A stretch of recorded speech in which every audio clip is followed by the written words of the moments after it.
कहा जाता है कि जब जब पृथ्वी पर कोई संकट आता है तो भगवान अवतार लेकर उस संकट को दूर करते हैं। भगवान शिव और भगवान विष्णु ने अनेकों बार पृथ्वी पर अवतार लिया है। भगवान शिव के 19 अवतारों के बारे में हम आपको बता चुके हैं। आज हम आपको भगवान विष्णु के 24 अवतारों के बारे में बताएंगे। इनमें से 23 अवतार अब तक पृथ्वी पर अवतरित हो चुके हैं, जबकि 24वां अवतार कल्कि अवतार के रूप में होना बाकी है। इन 24 अवतार में से 10 अवतार विष्णु जी के मुख्य अवतार माने जाते हैं। ये हैं मत्स्य अवतार, कूर्म अवतार, वराह अवतार, नृसिंह अवतार, वामन अवतार, परशुराम अवतार, राम अवतार, कृष्ण अवतार, बुद्ध अवतार, कल्कि अवतार। एक श्री सनकादि मुनि। धर्म ग्रंथों के अनुसार सृष्टि के आरंभ में लोक पितामह ब्रह्मा ने अनेक लोकों की रचना करने की इच्छा से घोर तपस्या की। उनके तप से प्रसन्न होकर भगवान विष्णु ने तप अर्थ वाले सन्नाम से युक्त होकर सनक, सनंदन, सनातन और सनत कुमार नाम के 4 मुनियों के रूप में अवतार लिया। ये चारों प्राकृतिक काल से ही मोक्ष मार्ग परायण, ध्यान में तल्लीन रहने वाले, नित्य सिद्ध एवं नृत्य विरत थे। ये भगवान विष्णु के सर्वप्रथम अवतार माने जाते हैं। तो वराह अवतार। धर्म ग्रंथों के अनुसार भगवान विष्णु ने दूसरा अवतार वराह रूप में लिया था। वराह अवतार से जुड़ी कथा इस प्रकार है। पुरातन समय में दैत्य हिरण्याक्ष ने जब पृथ्वी को ले जाकर समुद्र में छिपा दिया, तब ब्रह्मा की नाक से भगवान विष्णु वराह रूप में प्रकट हुए। भगवान विष्णु के इस रूप को देखकर सभी देवताओं व ऋषि मुनियों ने उनकी स्तुति की। सबके आग्रह पर भगवान वराह ने पृथ्वी को ढूंढना प्रारंभ किया। अपनी थूथनी की सहायता से उन्होंने पृथ्वी का पता लगा लिया और समुद्र के अंदर जाकर अपने दांतों पर रखकर भी पृथ्वी को बाहर ले आए। जब हिरण्याक्ष दैत्य ने ये देखा तो उसने भगवान विष्णु के वराह रूप को युद्ध के लिए ललकारा। दोनों में भीषण युद्ध हुआ। अंत में भगवान वराह ने हिरण्याक्ष का वध कर दिया। इसके बाद भगवान वराह ने अपने खुरों से जल को स्तंभित कर उस पर पृथ्वी को स्थापित कर दिया। 3 नारद अवतार। धर्म ग्रंथों के अनुसार देवर्षि नारद भी भगवान विष्णु के ही अवतार हैं। शास्त्रों के अनुसार नारद मुनि ब्रह्मा के 7 मानस पुत्रों में से एक हैं। उन्होंने कठिन तपस्या से देवर्षि पद प्राप्त किया है। वे भगवान विष्णु के अनन्य भक्तों में से एक माने जाते हैं। देवर्षि नारद धर्म के प्रचार तथा लोक कल्याण के लिए हमेशा प्रयत्नशील रहते हैं। शास्त्रों में देवर्षि नारद को भगवान का मन भी कहा गया है। श्रीमद् भागवत गीता के 10वें अध्याय के 26वें श्लोक में स्वयं भगवान श्री कृष्ण ने इनकी महत्ता को स्वीकार करते हुए कहा है, देवर्षि नाम च नारद, अर्थात देवर्षियों में मैं नारद हूँ। 4 नर नारायण। सृष्टि के आरंभ में भगवान विष्णु ने धर्म की स्थापना के लिए 2 रूपों में अवतार लिया। इस अवतार में वे अपने मस्तक पर जटा धारण किए हुए थे। उनके हाथों में हंस, चरणों में चक्र एवं वक्ष स्थल में श्रीवत्स के चिन्ह थे। उनका संपूर्ण वेश तपस्वियों के समान था। धर्म ग्रंथों के अनुसार भगवान विष्णु ने नर नारायण के रूप में यह अवतार लिया था। 5 कपिल मुनि। भगवान विष्णु ने 5वां अवतार कपिल मुनि के रूप में लिया। इनके पिता का नाम महर्षि कर्दम व माता का नाम देवहूति था। शरशय्या पर पड़े हुए भीष्म पितामह के शरीर त्याग के समय वेद के व्यास आदि ऋषियों के साथ भगवान कपिल भी वहां उपस्थित थे। भगवान कपिल के क्रोध से ही राजा सगर के 60,000 पुत्र भस्म हो गए थे। भगवान कपिल सांख्य दर्शन के प्रवर्तक हैं। कपिल मुनि भागवत धर्म के प्रमुख 12 आचार्यों में से एक है। 6 दत्तात्रेय अवतार। धर्म ग्रंथों के अनुसार दत्तात्रेय भी भगवान विष्णु के अवतार हैं। इनकी उत्पत्ति की कथा इस प्रकार है। एक बार माता लक्ष्मी, पार्वती व सरस्वती को अपने पातिव्रत्य पर अत्यंत गर्व हो गया। भगवान ने इनका अहंकार नष्ट करने के लिए लीला रची। उसके अनुसार एक दिन नारद जी घूमते घूमते देवलोक पहुँचे और तीनों देवियों को बारी बारी जाकर कहा कि ऋषि अत्रि की पत्नी अनुसुईया के सामने आपका सतीत्व कुछ भी नहीं। तीनों देवियों ने यह बात अपने स्वामियों को बताई और उनसे कहा कि वे अनुसुईया की पातिव्रत्य की परीक्षा लें। तब भगवान शंकर, विष्णु व ब्रह्मा साधु वेश बनाकर अत्रि मुनि के आश्रम आए। महर्षि अत्रि उस समय आश्रम में नहीं थे। तीनों ने देवी अनुसुईया से भिक्षा मांगी, मगर ये भी कहा कि आपको निर्वस्त्र होकर हमें भिक्षा देनी होगी। अनुसुईया पहले तो ये सुनकर चौंक गई, लेकिन फिर साधुओं का अपमान न हो इस डर से उन्होंने अपने पति का स्मरण किया और बोला कि यदि मेरा पातिव्रत्य धर्म सत्य है तो ये तीनों साधु 6 मास के शिशु हो जाएं। ऐसा बोलते ही त्रिदेव शिशु होकर रोने लगे। तब अनुसुईया ने माता बनकर उन्हें गोद में लेकर स्तनपान कराया और पालने में झूलाने लगी। जब तीनों देव अपने स्थान पर नहीं लौटे तो देवियां व्याकुल होगी। तब नारद ने वहां आकर सारी बात बताई।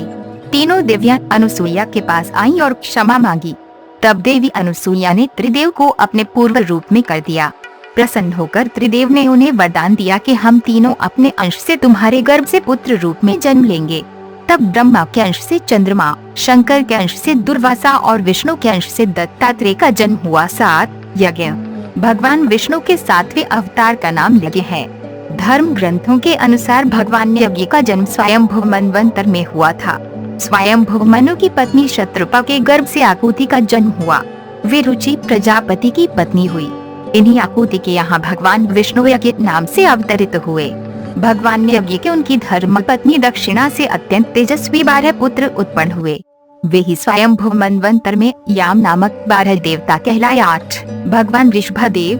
भगवान विष्णु ने ऋषभदेव के रूप में 8वां अवतार लिया।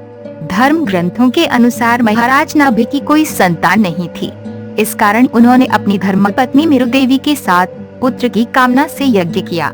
यज्ञ से प्रसन्न होकर भगवान विष्णु स्वयं प्रकट हुए और उन्होंने महाराज नाभि को वरदान दिया कि मैं ही तुम्हारे यहाँ पुत्र रूप में जन्म लूंगा। वरदान स्वरूप कुछ समय बाद भगवान विष्णु महाराज नाभि के यहाँ पुत्र रूप में जन्मे। पुत्र के अत्यंत सुंदर सुगठित शरीर, कीर्ति, तेल, बल, ऐश्वर्य, यश, पराक्रम और शूरवीरता आदि गुणों को देखकर महाराज नाभि ने उसका नाम ऋषभ रखा गया। 9 आदिराज पृथु। भगवान विष्णु के एक अवतार का नाम आदिराज पृथु है। धर्म ग्रंथों के अनुसार स्वयंभू मनु के वंश में लंग नामक प्रजापति का विवाह मृत्यु की मानसिक पुत्री सुनिता के साथ हुआ। उनके यहाँ वेन नामक पुत्र हुआ। उसने भगवान को मानने से इनकार कर दिया और स्वयं की पूजा करने के लिए कहा। तब महर्षियों ने मंत्र कुशों से उसका वध कर दिया। तब महर्षियों ने पुत्रहीन राजा वेन की भुजाओं का मंथन किया, जिससे पृथु नाम पुत्र उत्पन्न हुआ। पृथु के दाहिने हाथ में चक्र और चरणों में कमल का चिन्ह देखकर ऋषियों ने बताया कि पृथु के वेश में स्वयं श्रीहरि का अंश अवतरित हुआ है। 10 मत्स्य अवतार। पुराणों के अनुसार भगवान विष्णु ने सृष्टि को प्रलय से बचाने के लिए मत्स्य अवतार लिया था। इसकी कथा इस प्रकार है। कृतयुग के आदि में राजा सत्यव्रत हुए। राजा सत्यव्रत एक दिन नदी में स्नान कर जलांजलि दे रहे थे। अचानक उनकी अंजलि में एक छोटी सी मछली आई। उन्होंने देखा तो सोचा वापस सागर में डाल दूं, लेकिन उस मछली ने बोला, आप मुझे सागर में मत डालिए, अन्यथा बड़ी मछलियाँ मुझे खा जाएंगी। तब राजा सत्यव्रत ने मछली को अपने कमंडल में रख लिया। मछली और बड़ी हो गई तो राजा ने उसे अपने सरोवर में रखा। तब देखते ही देखते मछली और बड़ी हो गई। राजा को समझ आ गया कि ये कोई साधारण जीव नहीं है। राजा ने मछली से वास्तविक स्वरूप में आने की प्रार्थना की। राजा की प्रार्थना सुन साक्षात 4 भुजाधारी भगवान विष्णु प्रकट हो गए और उन्होंने कहा कि ये मेरा मत्स्य अवतार है। भगवान ने सत्यव्रत से कहा, सुनो राजा सत्यव्रत, आज से 7 दिन बाद प्रलय होगी। तब मेरी प्रेरणा से एक विशाल नाव तुम्हारे पास आएगी। तुम सप्तऋषियों, औषधियों, बीजों व प्राणियों के सूक्ष्म शरीर को लेकर उसमें बैठ जाना। जब तुम्हारी नाव डगमगाने लगेगी तब मैं मत्स्य के रूप में तुम्हारे पास आऊंगा। उस समय तुम वासुकी नाग के द्वारा उस नाव को मेरे सींग से बांध देना। उस समय प्रश्न पूछने पर मैं तुम्हें उत्तर दूंगा, जिससे मेरी महिमा जो परब्रह्म नाम से विख्यात है तुम्हारे हृदय में प्रकट हो जाएगी। तब समय आने पर मत्स्य रूपधारी भगवान विष्णु ने राजा सत्यव्रत को तत्व ज्ञान का उपदेश दिया, जो मत्स्य पुराण नाम से प्रसिद्ध है। 11 कूर्म अवतार। धर्म ग्रंथों के अनुसार भगवान विष्णु ने कूर्म यानी कछुए का अवतार लेकर समुद्र मंथन में सहायता की थी। भगवान विष्णु के कूर्म अवतार को कच्छप अवतार भी कहते हैं। इसकी कथा इस प्रकार है। एक बार महर्षि दुर्वासा ने देवताओं के राजा इंद्र को श्राप देकर श्रीहीन कर दिया। इंद्र जब भगवान विष्णु के पास गए तो उन्होंने समुद्र मंथन करने के लिए कहा।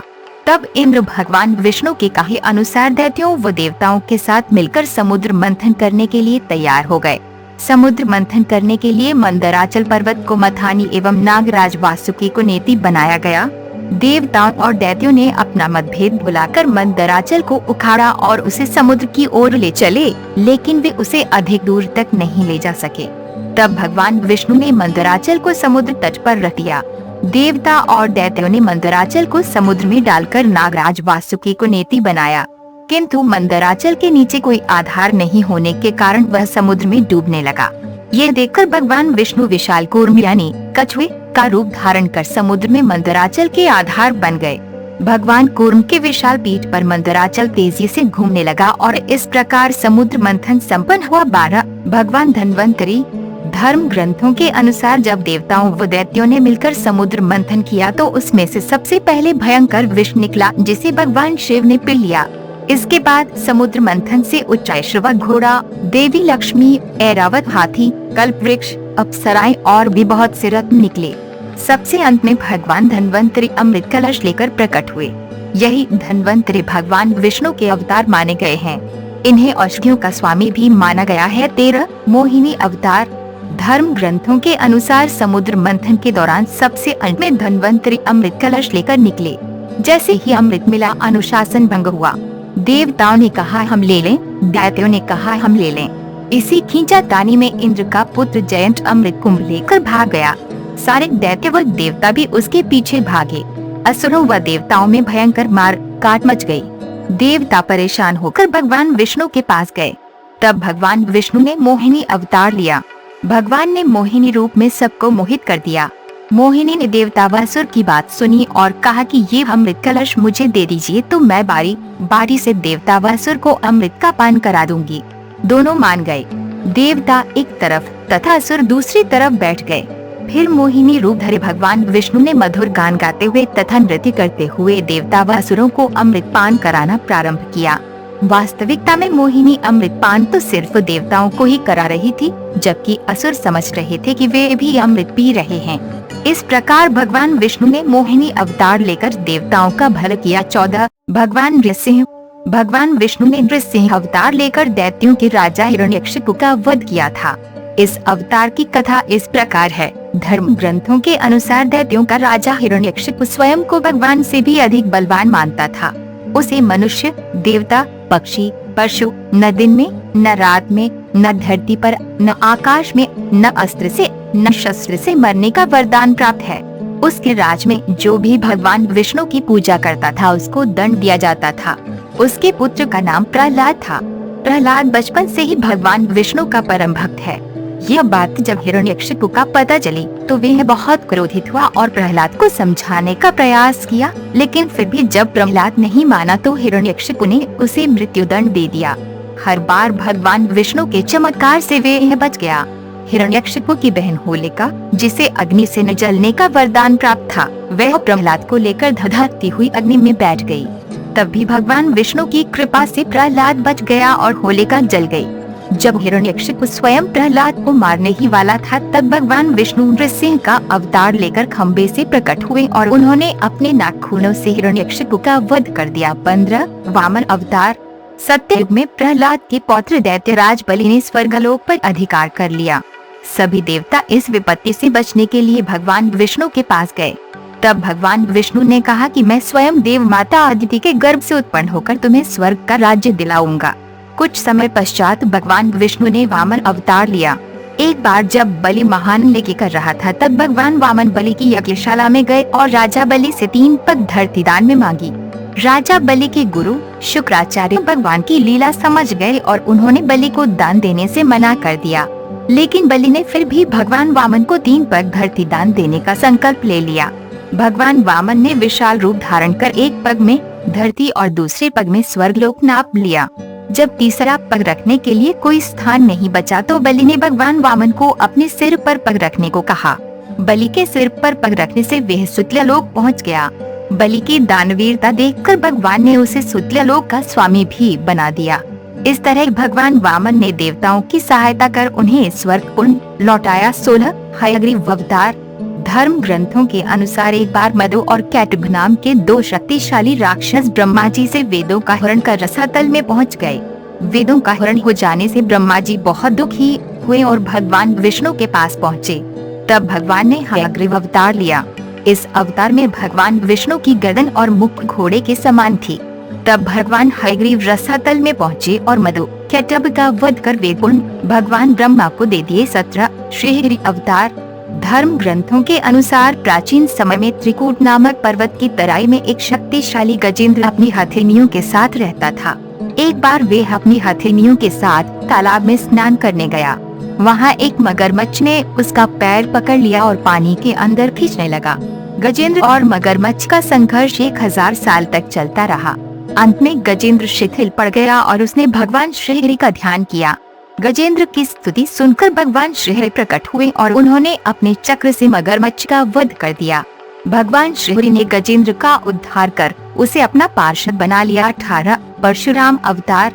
हिंदू धर्म ग्रंथों के अनुसार परशुराम भगवान विष्णु के प्रमुख अवतारों में से एक थे। भगवान परशुराम के जन्म के संबंध में 2 कथाएं प्रचलित हैं। हरिवंश पुराण के अनुसार उन्हीं में से कथा इस प्रकार है। प्राचीन समय में महिष्मती नगरी पर शक्तिशाली है वंशी क्षत्रिय कार्तवीर अर्जुन सहस्त्रबाहु का शासन था। वह बहुत अभिमानी था और अत्याचारी भी। एक बार अग्निदेव ने उससे भोजन कराने का आग्रह किया।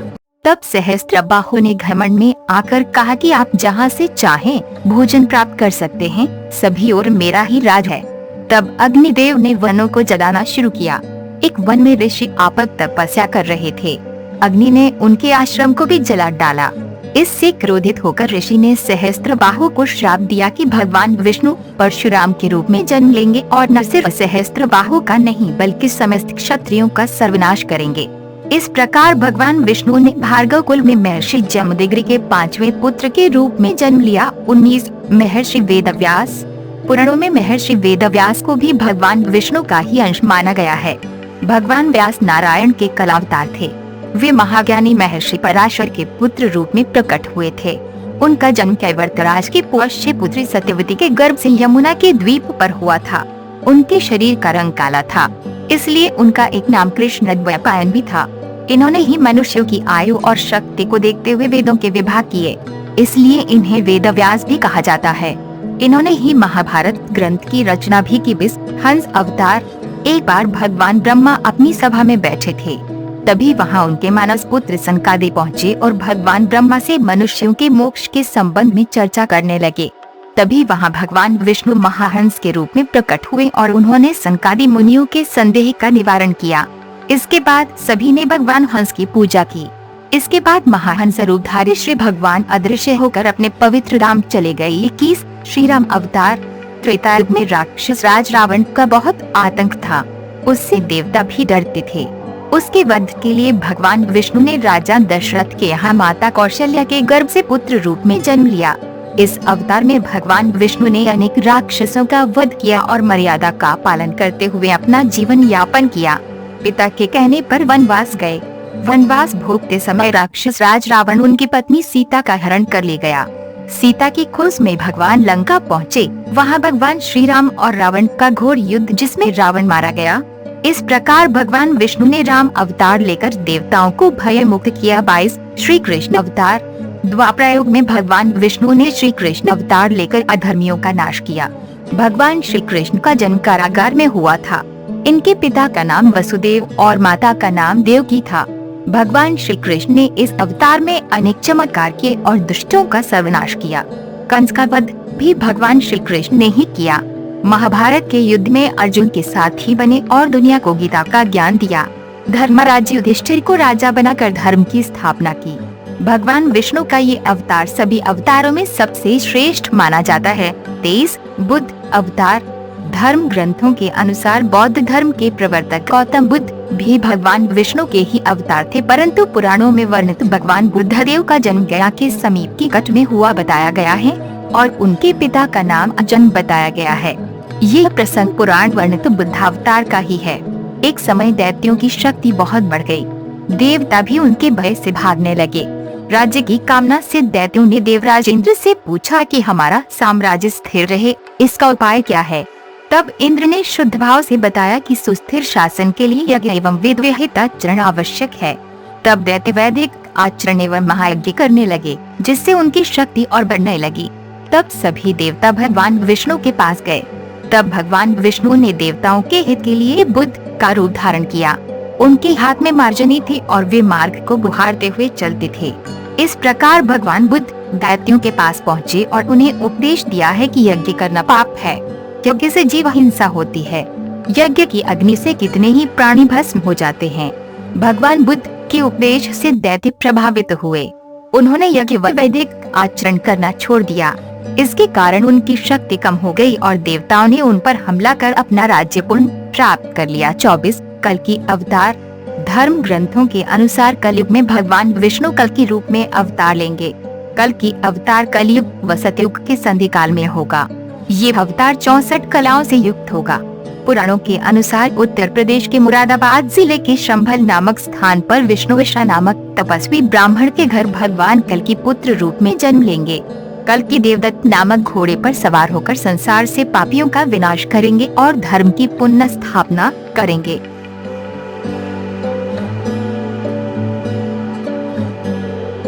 अगर आपको ये वीडियो पसंद आए तो लाइक एवं शेयर जरूर करें। आपको हमारा ये वीडियो कैसा लगा ये हमें कमेंट करके जरूर बताएं। यदि आपने अब तक हमारी चैनल को सब्सक्राइब नहीं किया है तो और भी नए और दिलचस्प वीडियोस देखने के लिए जल्द ही सब्सक्राइब करें।